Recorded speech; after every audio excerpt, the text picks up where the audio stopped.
Hai adik-adik, jumpa lagi dengan saya, Pak Komang, di mana pada pertemuan ketiga ini kita akan belajar alat survei digital offline.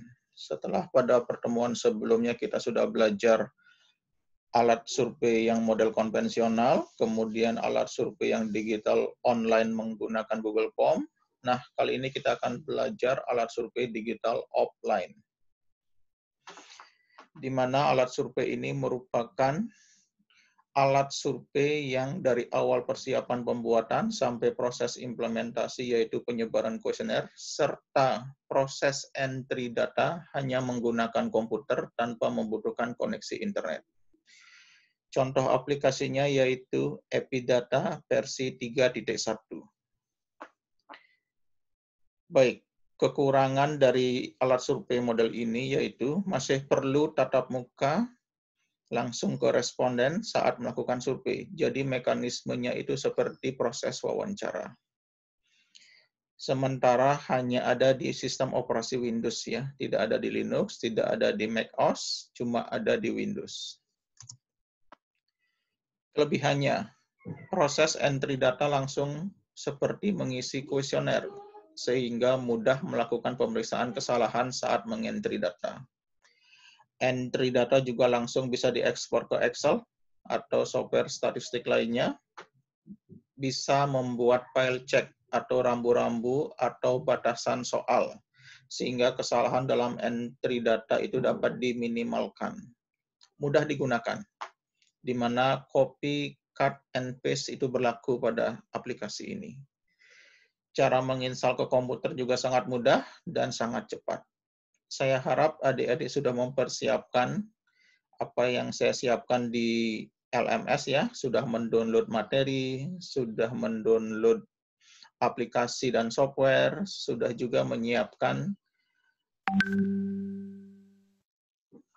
bahan praktek ya, yang sudah saya siapkan di sana. Baik, kita lanjutkan ke cara menginstal aplikasi Epidata.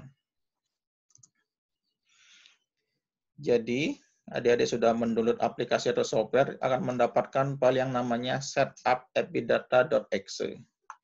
Baik, kita akan praktekkan. Oke, di desktop saya sudah menyiapkan aplikasinya ya, yang siap diinstal. Ini saya klik 2 kali, double klik. Baik, akan tampil permission seperti ini diklik yes. Kemudian tampilan welcome ini diklik next. Lisensi agreement ini diklik I accept the agreement, kemudian next. Destination location next. Start menu juga next. Pemilihan additional task ini beri tanda cek pada create a desktop icon. Ini ya. Kemudian next. Kemudian selanjutnya install. Kemudian next. Beri tanda cek pada launch Epidata. Kemudian finish. Sangat mudah dan cepat. Oke, aplikasi Epidata sudah terbuka seperti ini. Pada bagian welcome to Epidata 3.1 bisa di-close bagian ini atau bagian di bawah. Baik, tampilannya seperti ini ya. Adik-adik cukup memperhatikan 6 menu di bagian atas, yaitu Define Data, Make Data File, Check, Enter Data, Dokumen, dan Export Data. Baik, kita lanjutkan materinya.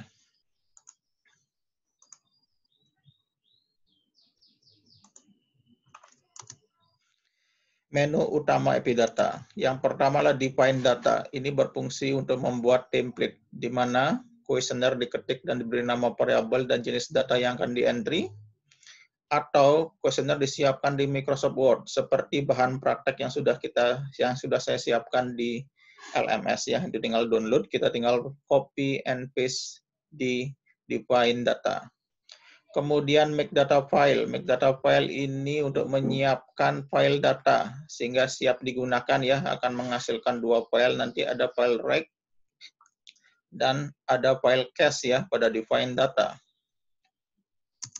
Kemudian ada check. Ini berfungsi untuk membuat lompatan soal, batasan nilai jawaban, dan rambu-rambu pertanyaan ya, yaitu ada di bagian cek. Selanjutnya di bagian enter data, ini berfungsi untuk mengentry data. Jadi proses survei akan berada di posisi enter data. Kemudian dokumen itu melihat isi data. Kemudian yang terakhir adalah export, itu berfungsi untuk mentransfer atau mengekspor dari API data menuju aplikasi lainnya seperti Microsoft Excel. Oke, kita akan masuk ke cara pembuatan template kuesioner. Ada dua kegiatan di sini. Yang pertama adalah pembuatan variabel. Tapi sebelumnya kita harus buka dulu file bahan praktek yang sudah di-download, ya. Kegiatan pertama yaitu pembuatan variabel. Syarat-syaratnya adalah variabel itu dibatasi oleh tanda kurung kurawal seperti ini ya. Harus diawali dengan huruf, contohnya P001, kemudian maksimum karakter dalam tanda kurung kurawal yaitu 8 karakter. Kemudian ada jenis data. Kalau datanya berupa angka itu ditandai dengan tanda pagar atau hashtag. Kalau berupa huruf ditandai dengan underscore. Ini garis ini adalah underscore. Sedangkan ada juga format yang lain adalah format tanggal. DD, MM, YY. Berarti 2 digit tanggal, 2 digit bulan, dan 4 digit tahun. Mari kita lihat bahan praktek.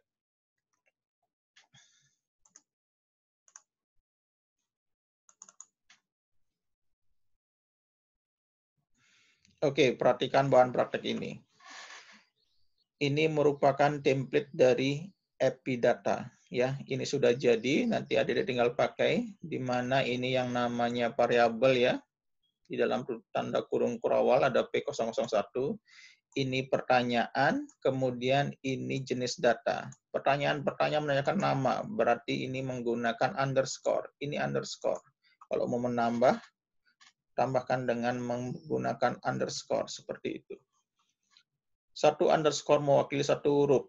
Ya.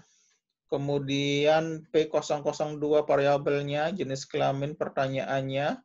Baik, ada pilihan jawaban 1 laki-laki, 2 perempuan. Itu berarti menggunakan tanda pagar atau hashtag. 1 tanda pagar mewakili 1 digit angka. Kalau mau 2 digit berarti gunakan 2 tanda pagar. Ya, begitu seterusnya. Oke. Pertanyaannya sudah dibuat sedemikian rupa ya. Ini sudah siap digunakan, tinggal kita nanti blok dan copy, kita paste di define data di API data.